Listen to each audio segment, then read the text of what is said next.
کرنا ہے۔ آقا نے پہلے کہہ دیا سبت من الاسباط، لوگوں ایسا موقع ہے حسین اکیلا رہ جائے، اکیلا مت سمجھنا، حسین خود ایک پوری قوم ہے۔ اب اس کی بڑی شروحات ہے، کیسی قوم؟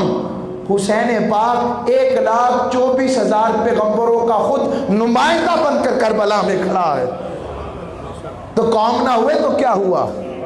حق کے نمائندے، یزید کفر کا نمائندہ، یزید نمرود کا نمائندہ، یزید فرعون کا نمائندہ، یزید شداد کا نمائندہ، یزید ابو جہل کا نمائندہ، یزید ابو لہب کا نمائندہ، یزید کفر کا نمائندہ، یزید اندھیرے کا نمائندہ، یزید جہالت کا نمائندہ، یزید دہشت گردی کا نمائندہ، اور ادھر میرے مصطفیٰ کا لال حسین پاکوں کا نمائندہ، حسین رب کے محبوبوں کا نمائندہ، حسین رب کی رضا کا نمائندہ، حسین رب کی حق کا نمائندہ، حسین مصطفیٰ کی محبت کا نمائندہ، حسین مصطفیٰ کی سنت کا نمائندہ، حسین حق کا نمائندہ۔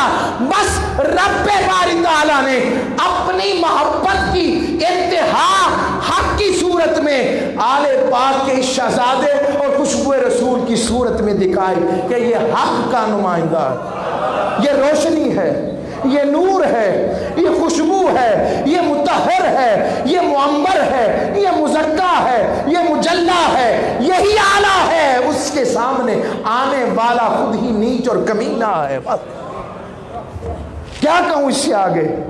میرے